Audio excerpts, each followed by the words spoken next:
기존에는 삼성전자와 하이닉스가 서로 역방향으로 주가가 움직였어요. 그렇죠. 근데 이번에는 같은 방향으로 갈 수도 있다는 생각이 좀 들고요. 상승기가 나올 때 시작한 것은 이제 파운드리 쪽 관련된 소부장 종목들 중심으로 상승 변동성을 좀 그렇죠. 키웠어요. 근데 지금 최근에는 레거시 쪽이라고요. 지금 반도체 소부장 종목들 최근에 상당히 밸류에이션 매력도가 있다. 한마디로 밸류에이션이 많이 낮아졌기 때문에 네. 지금 좀 늦었을 거라고 생각하실 수 있지만 아직도 좀 기회는 있을 수 있다라고 봅니다. 삼성전자와 반도체에 대해서 어떻게 할 것인가에 대한 얘기를 쭉 이제 한 상황에서 하이닉스를 물어봐야죠. 그리고 이제 소부장으로 가야 되는 건데, 네. 네. 엄마가 줘, 아빠가 줘 물어봐야 되잖아. 근데 사실 지금은 옛날처럼 삼성전자, 하이닉스 이 타이밍은 아니고 그죠? 지금 네. 같이 올라가는 구간이에요. 그러나 사실은 삼성전자가 뭐 수급부전 치고 올라가는데 하이닉스가 그럼 여기서 기운 바뀌고 밀릴 거냐? 네. 또 그것도 아니잖아요. 진짜 그 부분은 좀 어려운 것 같아요. 네. 삼성전자냐 하이닉스냐. 기존에는 삼성전자와 하이닉스가 서로 역방향으로 주가가 움직였어요. 그렇죠. 한동안 최근에 한 1년 이상 그렇게 흘러갔던 것 같습니다. 일단 근데 이번에는 같은 방향으로 갈 수도 있다는 생각이 좀 들고요. 실제로 삼성전자도 마찬가지지만 SK 하이닉스 역시 3분기 매출액이 컨센을 상회할 것으로 전망을 하고 있죠. 삼성전자도 영업이익 10조 원 가능할 것인가라고 시장에서 보고 있는데 SK 하이닉스도 영업이익은 11조 대로 보고 있고 컨센 대비해서는 일부 상회할 것으로 좀 이야기가 되고 있습니다. 여기에 대한 부분은 마찬가지입니다. HBM 쪽도 좋지만 레거시 수요가 확대됨에 따라서 오히려 같은 맥락 계속 같은 스토리입니다. AI 서버의 투자 확대에 따라서 기존 D램 쪽도 예상보다 더 좋아진다라는 거거든요. 그에 따라서 전반적인 부분 수요 확대에 따른 업황 개선, 이를 통하는 자연스러운 실적 개선세가 조금 더 지속되지 않을까라고 생각하고 있고요. 4분기부터 HBM4가 본격적으로 이제 양산되기 시작하잖아요. 네. 아무래도 HBM4는 여전히 SK 하이닉스가 점유율을 독차지하고 있기 때문에 당분간 그에 따른 가격 효과, 그에 대한 고마진에 대한 부분은 SK 하이닉스가 조금 더 누릴 것으로 보여지고요. 본격적으로 한 내년도부터 한 2분기 정도는 되겠죠. 2분기 정도부터는 HBM4 역시도 HBM 시장 자체가 조금은 더 경쟁이 심화될수록 가격은 아무래도 가격 경쟁력은 좀 떨어질 수밖에 없는 그러니까 SK 하이닉스의 그때부터 일단은 그런 선도적인 지위가 조금 흔들릴 수 있는 여지는 있다. 하지만 아직까지는 SK 하이닉스가 좀 쥐고 있는 시장이 아닌가라고 좀 생각합니다. 네. 삼성전자와 SK 하이닉스는 뭐 반도체가 지금 대세라고 하니까 좋고요. 뭐 나쁘다고 이야기할 거 없고 그러나 투자의 기회를 보면 사실 소부장이 지금 네. 볼만하다. 물론 소부장 많이 올랐어요, 그죠? 최근에 많이 올랐어요. 그런 타이밍은 사실 지금이 아니라 요 앞전에 이제 그런 생각을 가졌으면 그렇죠. 수익을 네. 이미 많은 상황인데 네. 그래도 네. 또 그러면 소부장의 2차전이 좀 있지 않을까요? 네, 소부장 쪽에서 진짜 많은 이번 9월 들어서 반도체 ETF가 수익률이 가장 좋았고 네. 거기에서 삼성전자, SK 하이닉스 역할도 컸었지만 실제로 소부장 종목도 주요 소부장 종목들의 상승률이 가장 좀 눈에 돋보였던 9월 장이 흐르고 있는데요. 여기서 뭐 처음에는 삼성전자가 이제 상승기가 나올 때 시작한 것은 이제 파운드리 쪽 관련된 소부장 종목들 중심으로 크게 상승 변동성을 좀 그렇죠. 키웠어요. 근데 지금 최근에는 앞서서도 계속 말씀드린 대로 레거시 쪽이라고요. 기존 레거시 관련된 반도체 장비들이 특히나 무거운 종목들이 그간 업황에 대한 부진으로 인해서 최근 한 1년 이상 눌렸었던 종목들이요. 서서히 올라오고 있고 오히려 올라갈 때는 힘을 더 세게 받고 있습니다. 그중에 뭐 시총 상위 종목들 중심으로 저는 보는 게 지금 맞는 구간이지 않나라고 좀 생각하고요. 네. 단기적으로 약간의 뭐 테마라기보다 약간의 좀 이벤트성이 있는 종목들보다는 아무래도 기존 그 무거운 종목들 중심으로 낙폭과대 종목들 중심으로 보시면 좋을 것 같은데요. 이미 이제 낙폭과대에서 올라오고 있기 때문에 지금 좀 늦었을 거라고 생각하실 수 있지만 지금 단기적인 차트 말고요. 이제 주봉으로 보시게 되면 아직도 좀 기회는 있을 수 있다라고 봅니다.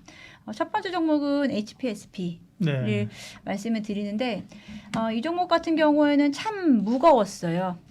아무래도 그 업황 자체가 새로 업황 자체가 원래 좋지 않았고 그리고 증설에 대한 이슈가 크게 없었던 시기였기 때문에 장비 업체들 중에서는 참 고난의 시간이었던 것 같은데요.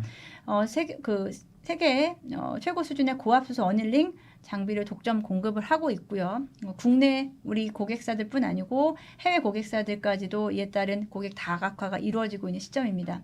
말씀드린 대로 2023년부터 HBM 쪽은 강했지만 기존의 이제 캐펙스 증설이 이루어지지 못했었기 때문에 아무래도 실적에 따라서 그 증설 규모, 증설에 대한 부분이 잡히지 않았었기 때문에 성장률이 좀 둔화됐어요. 2024년, 2025년 최근까지만 하더라도 물론 지금도 뭐 빠르게 그 실적이 눈에 보이게 좋아지는 구간은 아닌데요. 지금 시장에서는 올해 하반기 이제 3분기까지 약간 안 좋았다가 4분기부터 빠르게 증가할 것으로 예상을 하고 있습니다. 올해는 아직까지 좀 플랫할 수 있겠습니다만 2026년 본격적인 성장 구간으로 진입을 한다. 그래서 지금 사전적으로 지금 주가가 반영되고 있다라고 좀 보고 있고요. 네. 뭐 올해 실적만으로 봤을 때는 지금 현재 상승률을 좀 이야기하기 좀 어렵겠지만 사이클상 이제 약세서 강세로 돌아서는 구간에서 가장 어찌 보면은 안정적인 수익을 네. 이끌어낼 수 있는 쪽이 아닌가라고 보고 있고요. 이 지금 반도체 소부장 종목들 최근에 상당히 그 밸류에이션 그러니까 밸류에이션 매력도가 있다. 한마디로 밸류에이션이 많이 낮아졌기 때문에 네. 그런 종목들이 불과 한두 달 전부터 거론이 됐었던 쪽인데요. 마찬가지로 HPSP 역시도 네. 그 종목 중에 하나였는데 최근 한 1, 2주간 가파른 상승세를 보여주면서 단기간에 좀 주가가 회복되는 양상을 나타냅니다. 물론 작년 고점 대비해서는 아직까지도 많이 빠져 있다. 상대적으로는 상승 여력도 남아 있다라고 보겠습니다. 네. 소부장 가운데서 사실 많이 올라왔어요. 소부장 가운데서도 대표적인 말씀하신 삼성의 밸류체인 이런 것들 많이 올라왔는데요.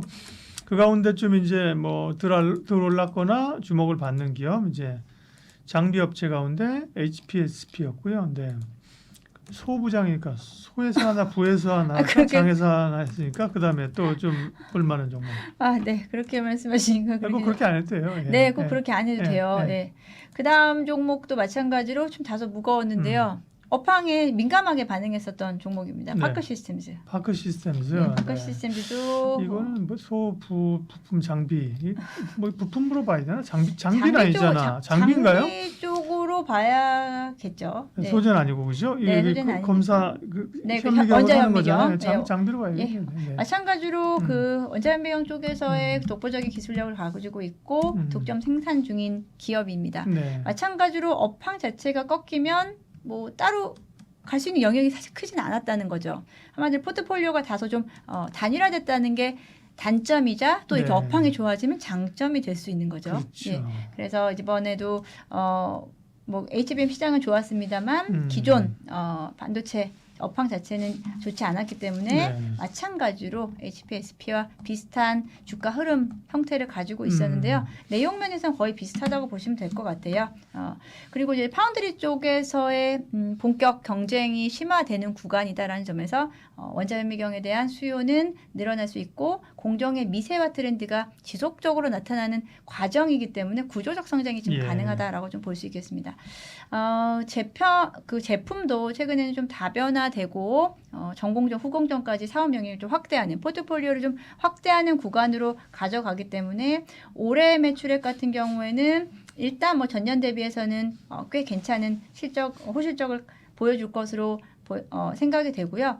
물론 또 중요한 것은 올해보다는 내년도에 수익성이 조금 더 개선될 수 있고 여전히 밸류에이션은 다소 좀 낮아져 있는 상태였는데 네. 최근 다시 또 반등이 나오고 있죠. 거의 비슷한 맥락에서 저는 이제 소부장 종목들을 볼 때 일단은 첫째는 일단 좀 무겁지만 시총 높은 종목들 그리고 단기적인 어떤 일일비하지 않고 추세적으로 예. 좀 길게 가져갈 수 있는 종목들 중심으로 좀 추천드리고 있습니다.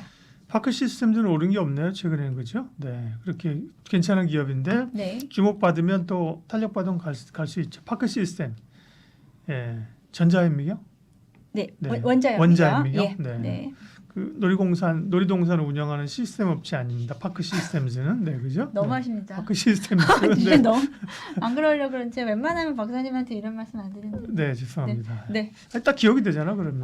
그렇죠. 네. 항상 이렇게 시험 공부할 때도 말도 안 되는 얘기를 딱 그렇죠. 말도 안 되는 사람 또 혼나겠네. 각인이 되는 거죠. 네, 그럼요. 각인이 되게끔. 네. 네, 좋습니다. HPSP 파크 시스템 네. 여기까지 여기까지 하겠습니다. 좋습니다. 소부장이 기회가 있다. 근데 고민이 있죠. 소부장은 기업이 많다, 그죠? 네, 기업이 너무 많아요. 많고, 네.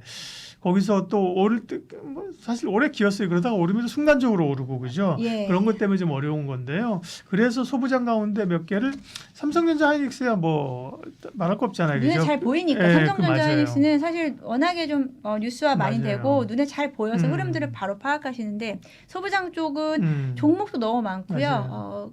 매번 변동성이 너무 크게 나타나다 보니까 좀 어려우신 분들은 그냥 반도체 소부장 ETF 하시는 경우도 많이 있습니다. 예. 아니면 몇 개 좀 찍어놓고 그죠? 그렇죠. 그 기업을 예. 중심으로 보는 너무 이 종목 저 종목 따라다니다가 보면은 계속 그 엇박자 날 수 있어서요. 맞아요. 순서가 좀 다를 수는 있어도 제가 그래서 좀 무거운 종목 쪽은 어쨌든 좀 빠르게 튀지는 못해도 추세적으로는 분명히 따라간다라고 생각이 들어서 말씀드려봤습니다. 네, 인백스 자산운용 염정 이사님과 반도체 이야기 풀어봤습니다. 네. 고맙습니다. 감사합니다. 주식 투자는 타이밍이 생명. MTN 투자학교, 기술적 분석, 실전 투자는 MTN 투자학교, 투자 기법 나도 만들 수 있을까? MTN 투자학교, 해외 투자 혼자는 힘들어. MTN 투자학교, AI를 활용한 실전 투자 교육까지 책임집니다. MTN 투자학교. 실전 투자 종합반 2기 많은 신청 바랍니다.